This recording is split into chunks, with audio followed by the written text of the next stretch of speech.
welcome to another video. I am Simply G, and today I'm going to be showing off everything that I got for September.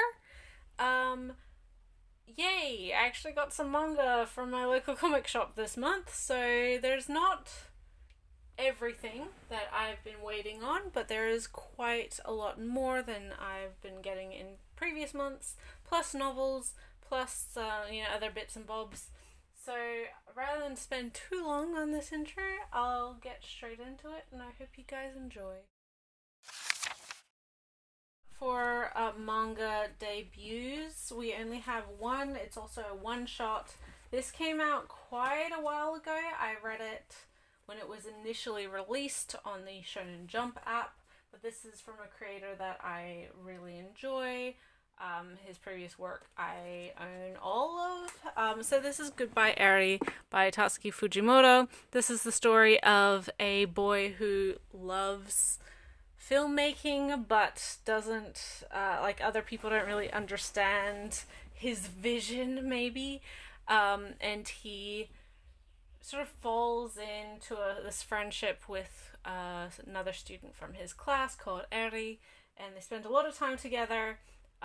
In the days kind of leading up to her eventual passing away. She gets sick and dies. That is not the end of the series, but from tragedy, this main character, he's created two films now. First was the death of his mother, or his relationship with his mother and her subsequent death. And then now with this friendship and romantic interest with this girl. It's a very, like a lot of Fujimoto's works, it's a very meta discussion and exploration of the artistic process. Similarly to Look Back, which was his prior one-shot. This is a very similar vein, but different. It is different. I will say that I think Look Back has had a greater impact in more people's awareness, and with Fujimoto's wider spread impact maybe. But I really enjoy both of I actually enjoy all of Fujimoto's works, obviously.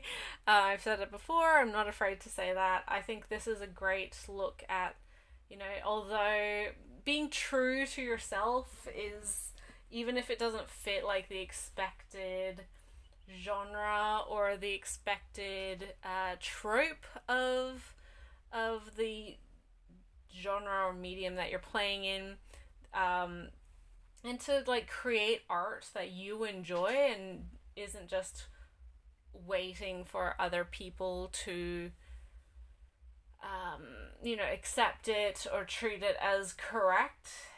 I think that's what creates really interesting artwork, and I think and I think that really is paramount to Fujimoto's general aspect for storytelling. I really loved this when it first came out. I'm really happy that we've seen the ongoing continuation of Fujimoto's works in English. I think he's a really interesting creator, and if you're a fan of his previous works, or if you're a fan of Look Back in particular from Fujimoto, or if you again like sort of series that explore art and the process of creation and creativity and being an artist, unabashedly being an artist, then I think this one will appeal to you. And especially if you're someone who believes that there's room for weird and unusual and atypical art in the world. I think this one will really appeal to you a lot. So yeah, check it out if you have not. Finale of a manga series this month. This is the fourth and final deluxe edition of The Girl from the Other Side, Shilarun, Volume 4 by Nagabe. This is a 11, sort of 12 volume series about a young girl called Shiva and the mysterious, kind of monstrous individual that she calls Teacher. They live in this fairy tale esque world wherein villages or people outside of the cities are starting to turn into these monstrous other creatures, of which Teacher has gone through that process, but he has retained his humanity, his memories, notably, which makes him a little bit different from the rest of humanity who have changed. It's a really interesting, bittersweet, beautiful exploration of love and relationships and survival and connection, human connection. It's just really beautifully done. This obviously wraps up the main story, and then volume 12 is a short story collection, set obviously prior to the end of the series. I really love this series. I used to own the single volumes when they announced this deluxe edition. It's a really nice version from Seven Seas, so I decided to make the upgrade, and they are just really, really lovely. Particularly, I made the upgrade for this because it's a much larger trim size compared to the single volumes from Seven Seas, and Nagabe's work is so beautiful and atmospheric and moody and just really captures everything you could want from this kind of story, the atmosphere. So yeah, it was sort of a no-brainer for me to pick this one up, and I'm happy that we finally seen the series concluded. In this edition, great one for collectors in particular. We have the ongoing manga. This is actually the penultimate volume for this series, so the next one will be the last one. I believe it's been announced as the last one in Japan. I don't know. I think the series is ended. Maybe not technically yet, but it's certainly close to the end in Japan. I have not read this one because I have 3 or 4 volumes to read prior to this. I'm wanting to wait until the end and then just binge it all at once. And that is Noragami Stray God by Adachi Toka. This is the story of Yato, who is on the cover here. He is the stray god, really.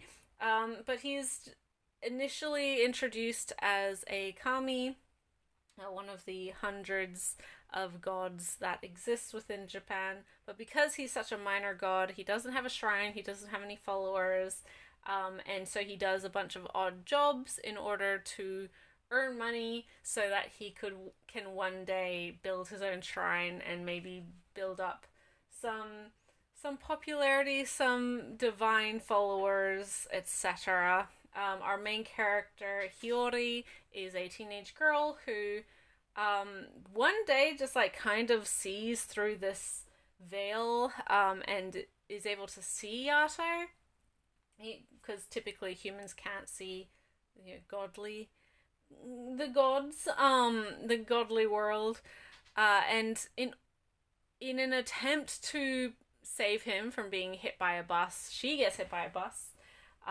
which allows her, because she's had this close brush with death and the other side, it allows her to kind of like slip in and out of her body. Her soul could slip in and out of her body, and so it's their relationship, the relationship he has with his sword, I guess heavenly weapon maybe. It's been a little while, so I can't remember all of the like specific terms that the series uses. But honestly, I love this series. It is phenomenal. It was, I think, a lot more popular several years ago when the anime adaptations were being released. Here's a 2-season anime from Bones, both very, very good. The manga is absolutely amazing. I think if you like stories about gods and kind of non-human characters and the relationships between humans and gods, and just the various ways that we interact, and we interact with faith and belief. It's just really interesting. There's a really great kind of conspiracy mystery aspect to the series, and all of the characters are really great, really well rounded. The relationships are fantastic. I just love this series, and I am sad that it's over, but happy that it's ended, if that makes sense. I always prefer a series to find its natural conclusion, and from what I understand, because obviously I'm not up to date with the series and I avoid spoilers if I can, this does resolve kind of the major story. I'm not necessarily expecting a happy ending for this one for all of our characters, but I know that I will probably be ruined in a positive way once I get to the ending. Ongoing series from the quote-unquote normal manga, general manga, is volume 3 and 4, or the second omnibus of Don't Call It Mystery by Yumi Tamura.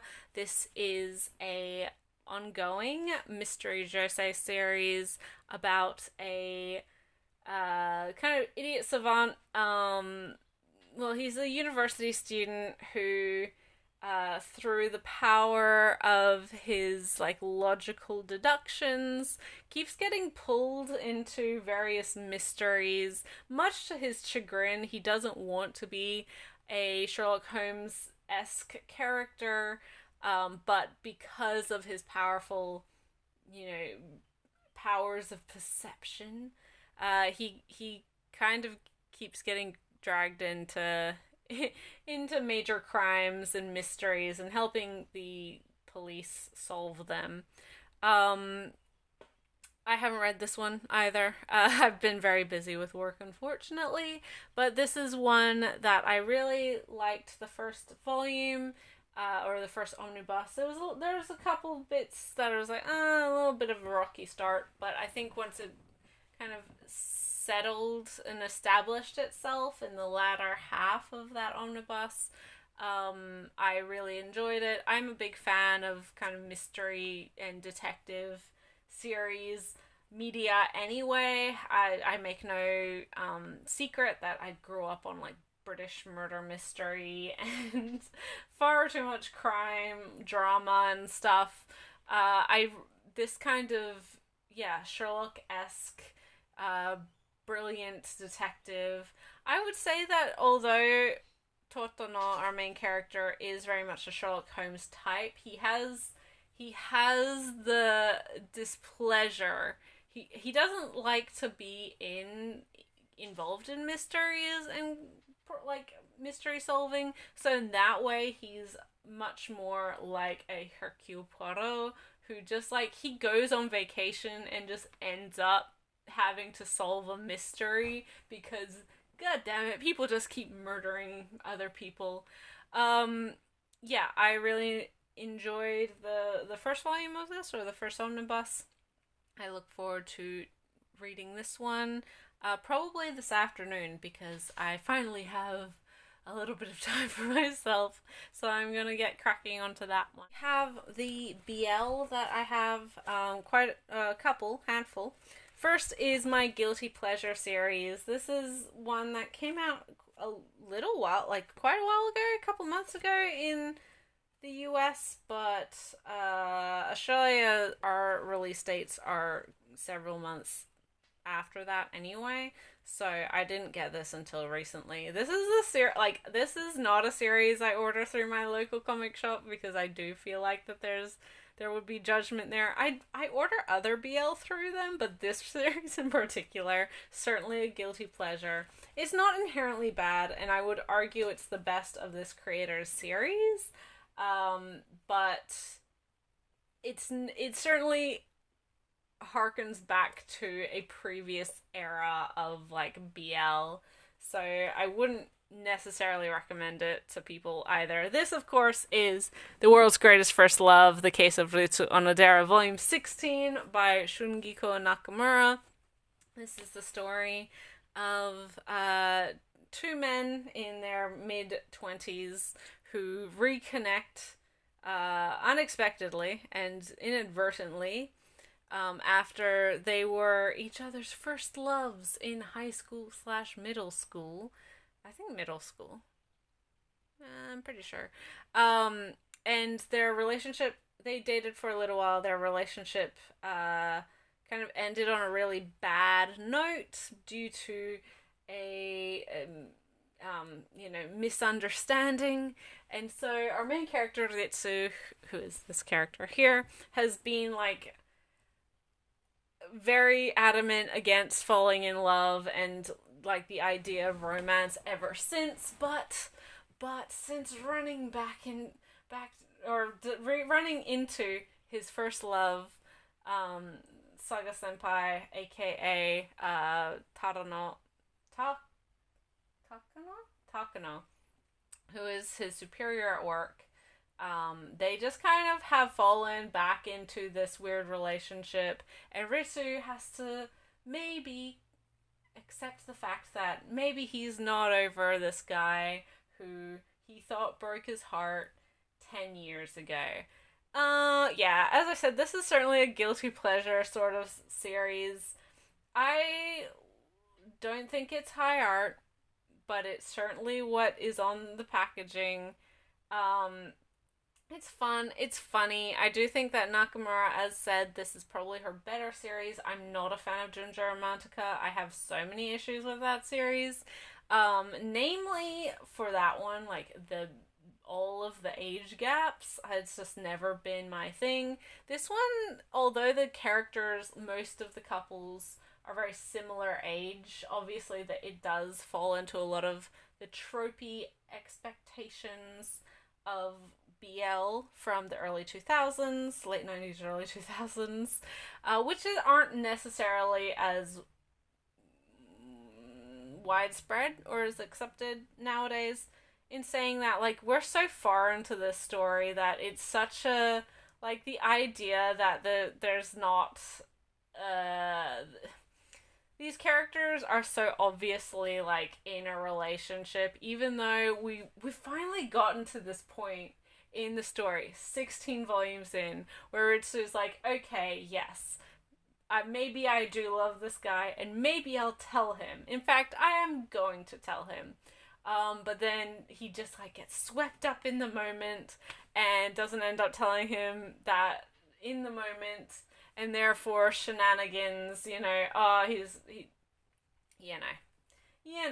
are at this point, it's not even will they, won't they, there's no mystery as to how all of these relationships, because there's several side couples. Notably in the manga, there's only one side couple, who is, I would probably argue, is the more interesting couple, and that's saying something, because again, I have an issue with large age gaps, and that one does have a large age gap, but both of the characters are adults, so it's less weird.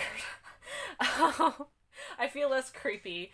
And they're just a more interesting character dynamic versus, like, the more typical dynamic that Ritsu and Takano have.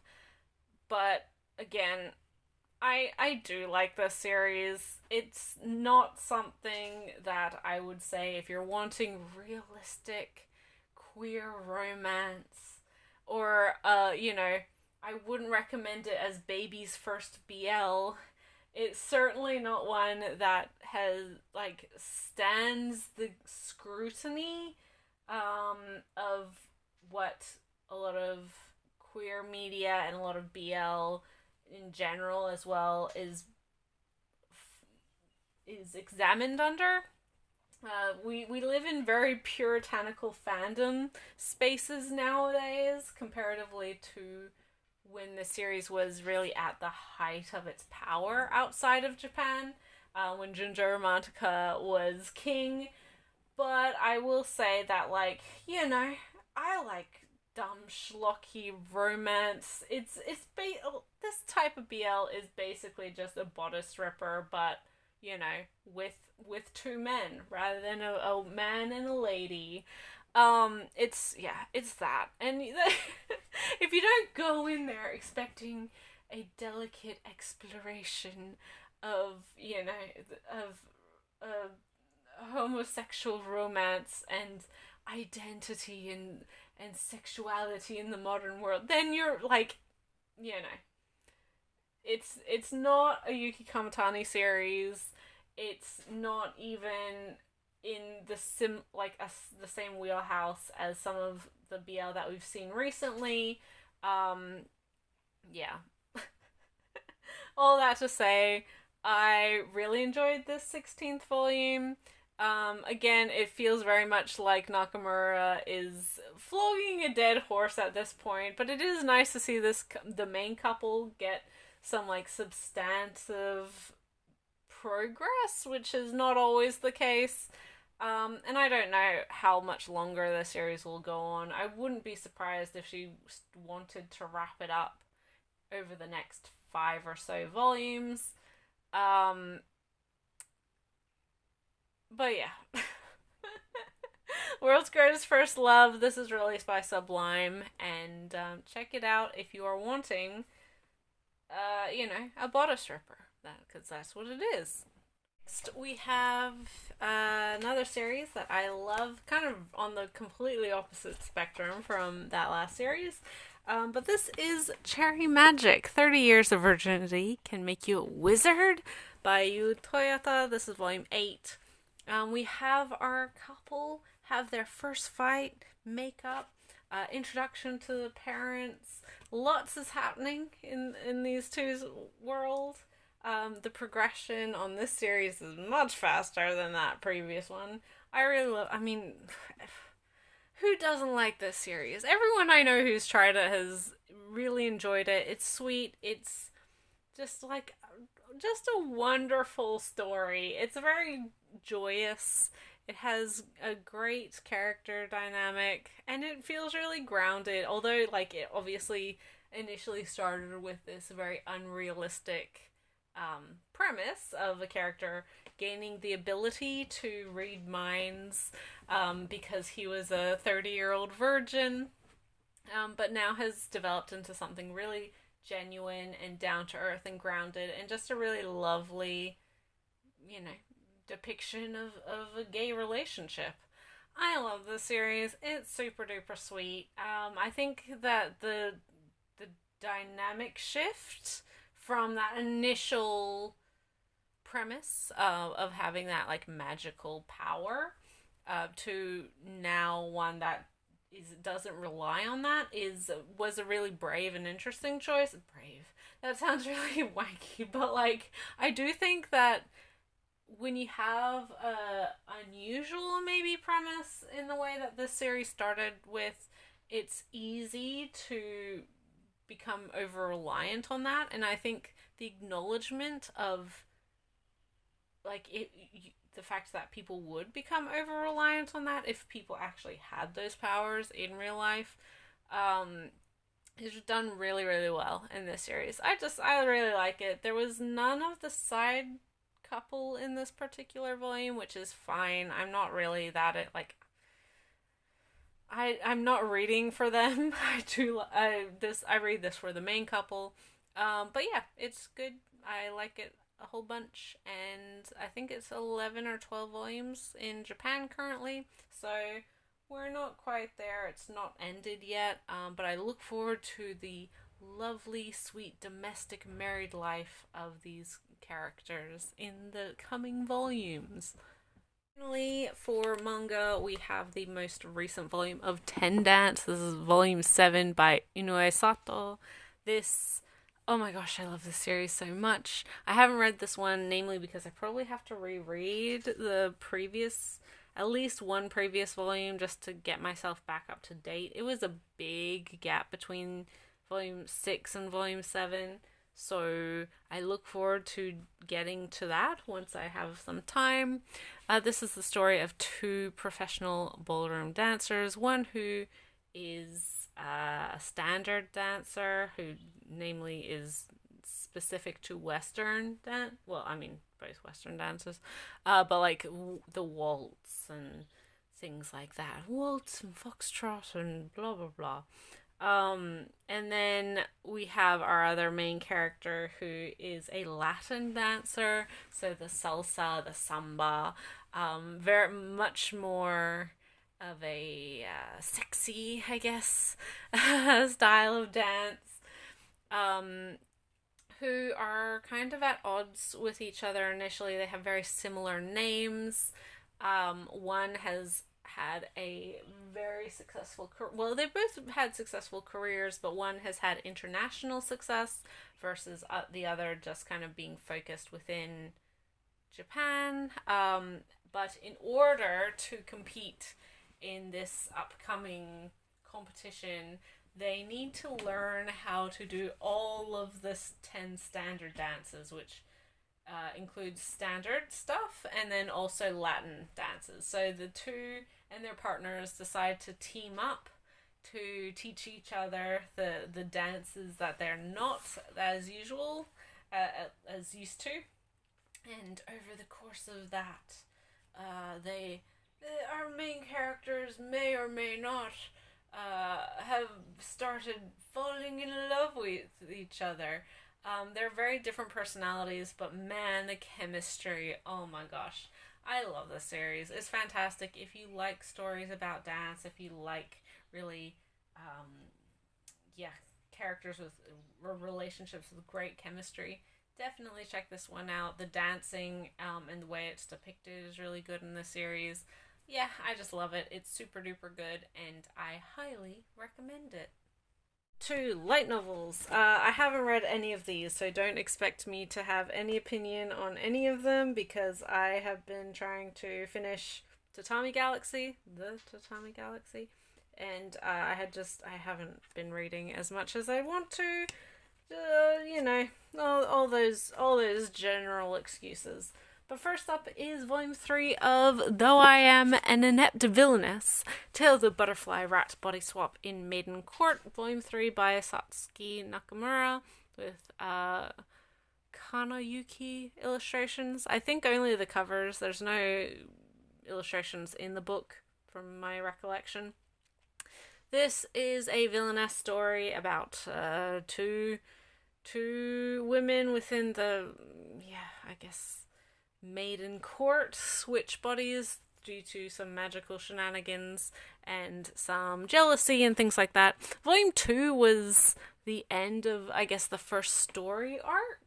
So I'll be interested to see how this one continues with this series after that main story and kind of the main premise has been revealed.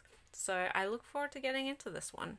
Next is Volume 3 of Raven of the Inner Palace by Koko Shirakawa. This is a josei light novel series about the Raven Maiden. I never remember. Who also is within like the Inner Palace. She has been raised in a very different way compared to some of the other maidens within the inner court. And although she's technically a concubine of the emperor, her position really isn't one of being a concubine. She has a pretty major secret that she's keeping hidden, and she initially doesn't really want anything to do with the goings on of the palace, but much to her chagrin, the prince, the soon to be emperor, keeps just like annoying her, just keeps showing up on her doorstep, and she's like, leave me alone, please. I really enjoyed this first volume of the series. I haven't read the second one yet. I think it's 7 volumes in all.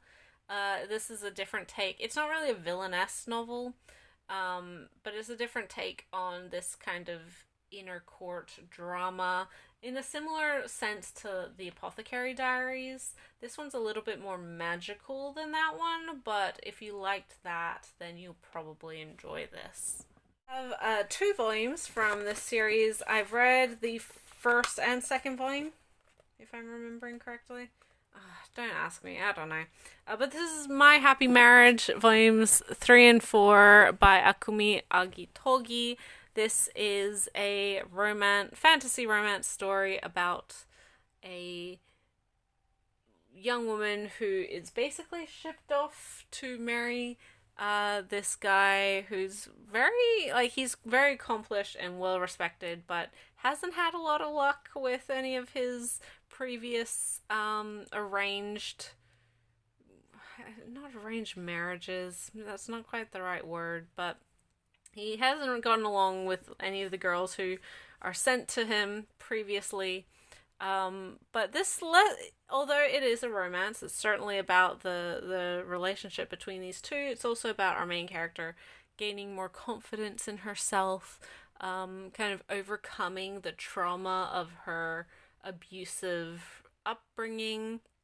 It's very much a Cinderella style of story. Recently had an anime, is apparently very popular. Haven't seen it yet. But yeah, I enjoyed the first couple volumes. These are super duper short, so easy to smash out in a weekend. So yeah, I look forward to checking in on this volume, on this series again. It's been a little while since I read the previous volume, so I do look forward to getting to this one. That previous series is released by Yen On. This is also released by Yen On. Very different genre. Also romance, but very, very thick. Haven't read this one, but this is You Can Have My Back. It is a BL isekai. I think isekai. It might be a BL, like, reincarnation kind of series. I don't know. Haven't read this. It's still in its plastic wrap, which you can't necessarily tell from the video.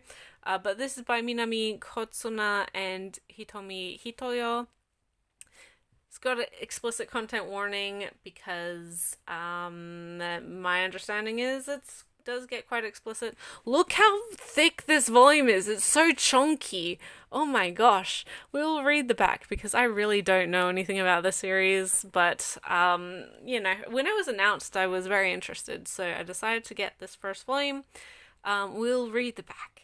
I'll never let you go again. When Iona, proud knight of the realm, loses his life in a violent insurrection, his memories are inherited by a boy born one day after his death. Years later, Leorino Cassio, fourth son of the Margrave of Brungwort and blessed with angelic beauty, begins to see Iona's memories in his dreams. He relives Iona's ill-fated romance with the king's younger brother, Prince Gravis, as well as his death at the hands of a traitor to the kingdom. But as Leorino tries to make sense of the feelings swelling in his chest, he stumbles too close to the truth of that fateful day. The traitor's identity is revealed, and in a panic, the traitor threatens to end himself and take Leorino with him. As Leorino's life hangs in the balance, he instinctively cries out for his only hope, the love of his past life, Gravis. Dun, dun, dun. Oh my god. So, yeah, there you go. I want to read this sooner rather than later, but it's going to be a bit of a time commitment. Maybe not. Maybe it'll be one of those series that just is super breezy to get through. But it's nice seeing more BL light novels get licensed. We've had a lot of shoujo light novels. We've had a lot of villainess and female-led light novels, as well as the more typical like isekai male power fantasy stuff in the mix, as per usual.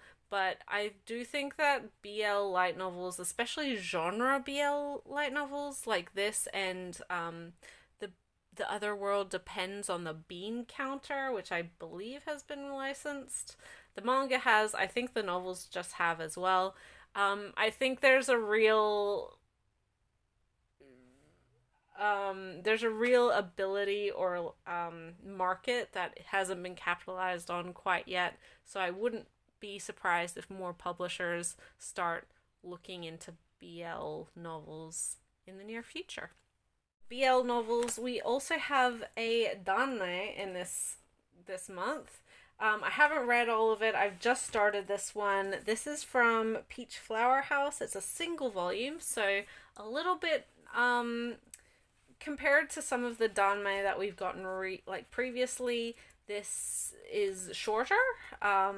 It's one that has been kind of well known as well because I believe that it was plagiarized in China, and the story reused for a heterosexual couple, and got super popular and made into a drama and all sorts of things. So this was sort of a unusual little piece of danme, I don't know, influence. But yeah, this is Peach Blossom Debt by Da Feng Guo, I think. I don't know. So once again, apologies always for those who are familiar with Mandarin. I am not. I'm not good at intonal languages. But this is the story of two gods, one who is sent to Earth to go through a love trial in order to not reascend, but in order to have his relationship with another god recognized. And then a different god is sent to kind of disrupt this love trial, or to create this love trial, and presumably will fall in love with the other guy. I don't know. I'm only about 50 pages in. This is supposedly has a very large cast, lots of different characters, so we'll see how well it works as a shorter volume. I have read quite a bit of danme now. I'm certainly not an expert, but this, considering it's one volume, is one that is not a huge commitment. I'm interested in checking it out, especially considering the backstory to this particular series. We have a English language, I guess male MLM male romance series, BL. I don't know, I never know what to call web comics or English comics that are about gay romance, aside from BL, because I know some people don't like it. I don't care. It's an English language boys love comic. Started as a web series. This is the 6th and final volume.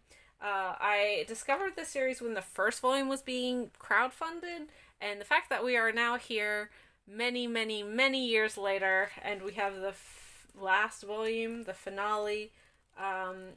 It's been a interesting road. This is Tripping Over You, Volume 6 by Susanna Harcum and Owena White, who are, I believe, wives.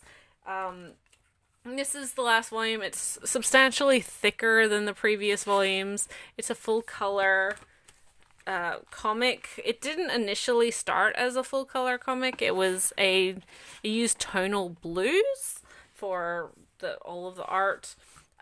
This part of this crowdfunding, I also got the 6th volume of extra content, which is all of the spicy scenes, because there's nothing spicy in the main story itself, but these characters do be having sex. So the uncensored stuff goes in the extra content booklets.